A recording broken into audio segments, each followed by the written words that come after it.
us to, go beyond Kamini and Kanchana, which is also very sexist, of course. And so he says, but the sexual experience is so powerful. So he says, the spiritual experience is like imagine every pore of your body were a yoni. And, if every pore of your body were experiencing orgasm, so makes you think about that. I think that transformative moment is when the body ceases to be just the body and it becomes luminous. It starts losing its boundaries, It starts approximating something much larger than itself. And in that sense, it becomes a gesture to the infinite. And ultimately, why is sex so powerful? Because the orgasm is a moment where you can get out of yourself. In Renaissance, they called it a little death. Because it's really the moment of the transcendence of the ego. And everything we do, if you really think about it, including all forms of conviviality, including congregational worship and eating, like you go to a cafe which is full of people and, where, there's talk and, conversation and food and music, etc. Why do you go there? Because you want to get out of your very limited, atomized, restricted self, So it's always that attempt to go beyond that limitation of who we are. And therefore, that's why to me, that's the great symbolism of sexuality, because it's always pointing, and that's why this force of human sexuality is so powerful. And everybody's trying to restrict it, put it under a veil, curb it, tie it down to monogamy, make it religious, call it, make a cult of virginity, but it's always spilling over these boundaries and spilling over these restrictions. And I think that the whole universe is inundated with this power of eros. And when you begin to see it like that, I think that's the liberative moment. That's when sexuality is not merely sexuality, but becomes so much more. Yeah, that's very well put. Did you want to take that question as well? I just wanted to add, because I don't think I could improve upon that, but that words are so limiting then. And you said two people lie down naked together, and when we read the word naked, we think about the mere body, actually. And we don't think of, as you said earlier, bringing to the fore desires that we don't even know we had. But in the metaphoric sense of naked, we would. We're hardly ever naked by ourselves. Hardly ever. But I guess that's also the fun of it, the sheer challenge of as a writer, of portraying. Words are usually helpful. Language is usually helpful, but in this case, words sort of almost work against you when you're trying to, you have it and you're trying to write about it, but even words are not with you. And that's when you hope for readers. A reader who will see the word and got the same thing that you got from that word, even though not everybody gets it. Well, this morning, Hanif Qureshi, in his keynote address, defined romance, simply because his keynote address was on romance, love and violence, and he defined romance simply as a relationship between a reader and a writer. And he said to me, that is, what romance is. So I guess, we're always hoping for a lover out there. Yeah. Okay. One thing that I wanted to quickly ask you was, as a reader and writer, both, what form do you think lends itself best to writing about sex? That's a very interesting question, because I think that if you look at those transcendental aspects of sex, then I suppose the poem, including the ghazal, because the whole ghazal form, the beloved is always the male. Because in the Sufi form, not so much. Ghazal, there is still the female. No, it's always, the convention was the other is always the male because of that, because of the way in which the form evolved. No, but that's more, but that's more the Sufi. But when you say Ghazal, for example, if Ghalib, the other was always the woman. No, but the woman is to be seen beyond the gender of the woe. Yeah. If you see the grammatical address, it's always male.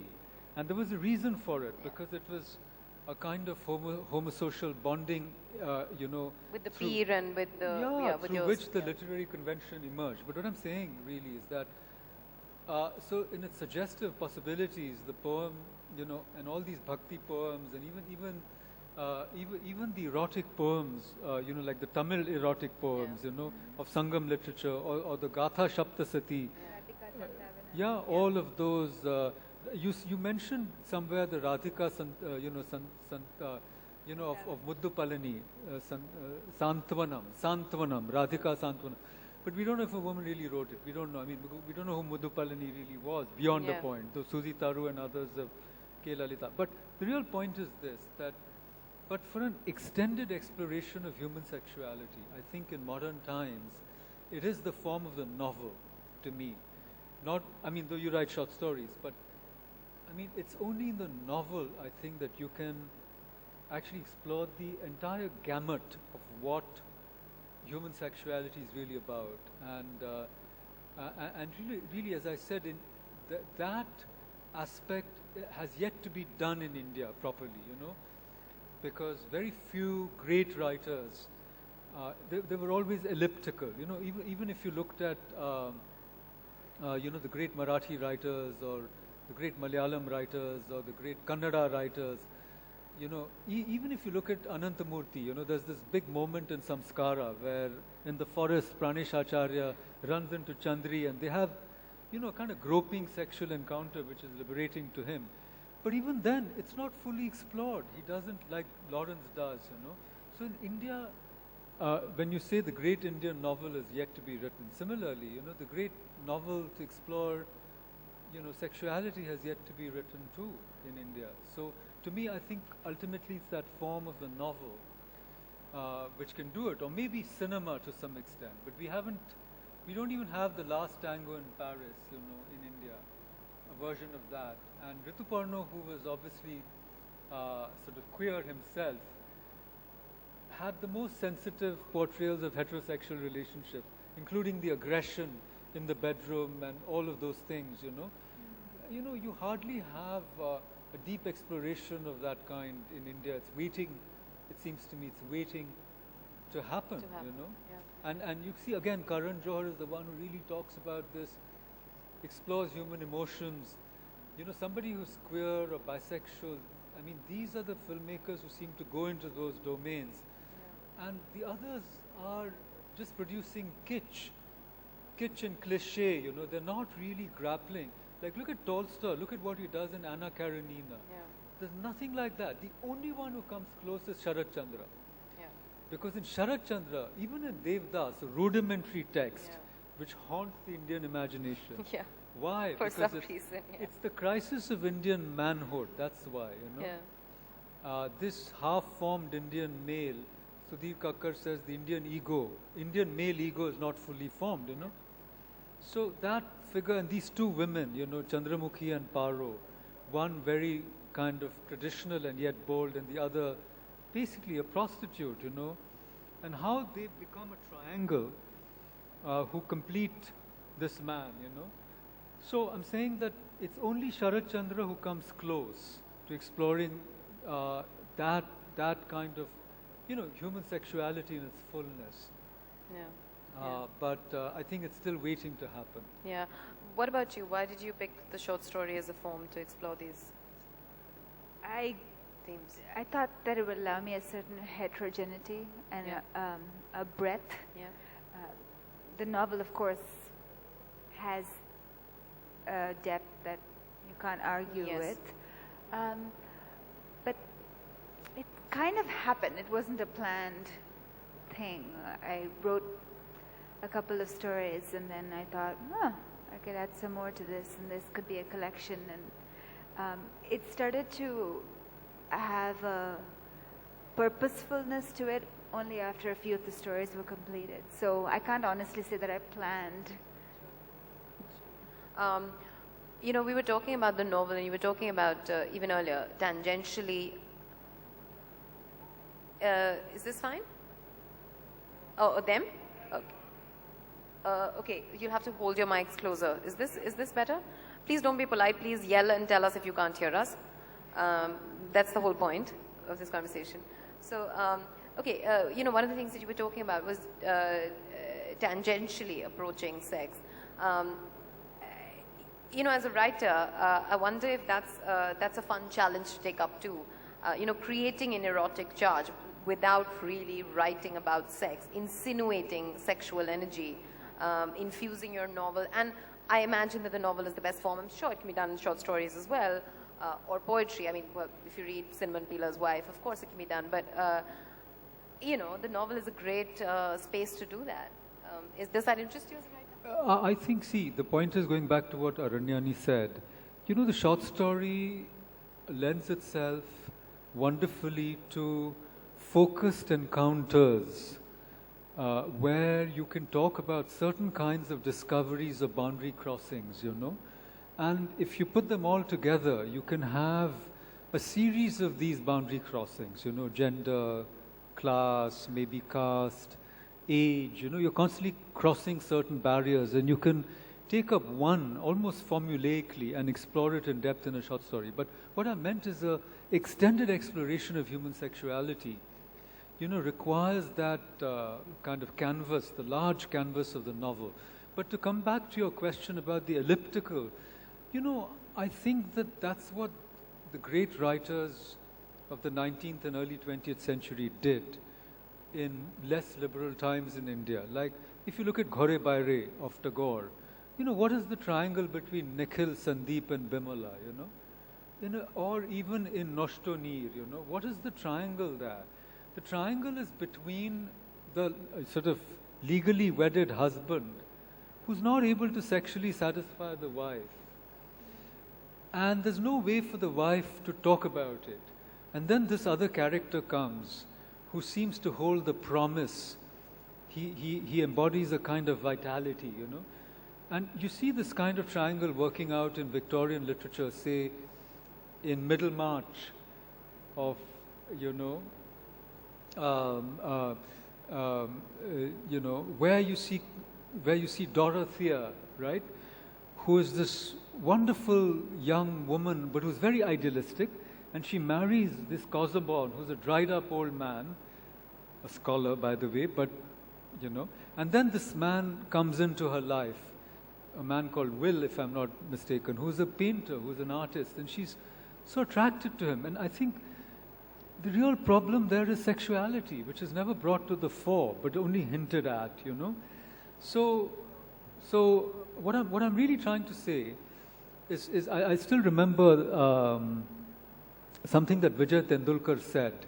He said that every problem in a marriage can be traced back to that marital bed.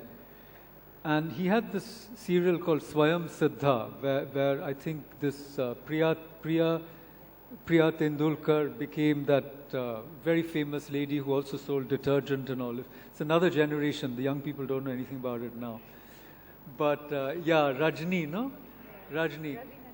But what I'm really trying to say is that even in that serial called Swayam Siddha, you never quite know why she walks out. And so this kind of thing is never talked about, you know, that a marriage not working because of a sexual disconnect between the two people, or a relationship, forget marriage, you know, and that's something that we don't want to talk about, we don't want to address at all, because we just assume that, for example, if there's love, there is also sexual satisfaction. It doesn't follow. Or if there's marriage, then automatically, whether there's sexual pleasure, sexual fulfillment or not, because of loyalty and, you know, monogamy and all these things, it should work. You should make it work, and you should somehow sublimate it and all that. So it's all these things that are never talked about, which the great writers do elliptically, that foregrounds, when you read them in a certain way, these texts, which foregrounds the importance of sexuality, both in its absence in these great books, and then in its presence in certain other books, like Lawrence's, and how Lawrence had to leave his country, was a traveler, he was in exile. Wilde was in jail, you know, all these people who wrote about, you know, human sexuality had to pay a great price. And you know, I think somewhere, I mean, I think you said, Aranyani, somewhere that you hope that when people read your text, it'll help them explore their own sexuality, especially women. You know, so I think it comes back to what we're going through in India now, you know. And it doesn't mean that if you write about sex, you're just a smutty person, or you're easy, or, you know, you have no morals. I think this is what I was trying to show in my book, that my protagonist is somebody who has had, she's 25, 26, she's had sexual experiences, but she's not a slut at all. I mean, she's a person of great, you know, moral values. I mean, she has beliefs, you know. So in a way, I think we've got to really move out of, you know, all these sort of mental boxes. And sometimes we move out of them by directly addressing these issues, and sometimes by addressing them indirectly, elliptically, you know, through other means, through symbolism, through suggestions, you know, through roundabout ways. And as you said, that also produces an erotic tension in a text, because it's never foregrounded, you know. It's always a kind of, if not coitus interruptus, at least deferred climax, you know. Yeah. Can you think of anything that you might have read that you enjoyed for the kind of erotic charge it had, and even if it did not really talk about sex, the act of sex? Something like what Makaran was talking about, where you have me on the spot here.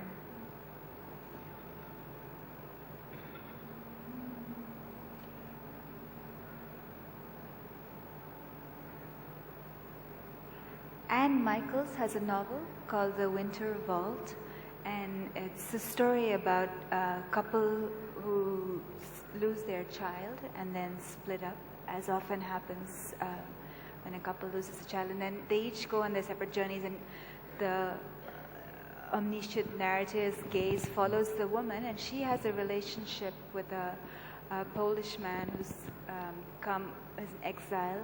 And the way they explore that together, the sex is hardly talked about, but they slowly build an eroticism based on a shared loss and on a human healing of that loss. And they spend a lot of time in bed together, but there's not naming of body parts, there's not, it's elliptical. Okay, before we close, since we started with talking about the Bad Sex Awards and the Good Sex Awards, I thought we might have a little fun. As you know, the Bad Sex Awards have just been announced. For those of you who don't know, they're given out by this very respectable magazine called The Literary Review. And this year, Manal Suri, our very own Manal Suri, has won it. And the Salon used to have something called the Good Sex Award, which they discontinued, extremely disgruntled, because they said that so few people write about sex that we essentially go through 500 books to find 5 passages, and that's just not worth it. But the last award was given out in 2011. So what I thought I'd do is read out little bits of the Bad Sex Award and the Good Sex Award, and ask you guys to quickly share your thoughts about what you think about these citations. Yes? So I shall begin with Manal Suri, winner, Literary Review Bad Sex and Fiction Award for The City of Devi. Surely supernovas explode that instant somewhere in some galaxy. The hut vanishes, and with it the sea and the sands. Only Karun's body, locked with mine, remains. We streak like superheroes past suns and solar systems.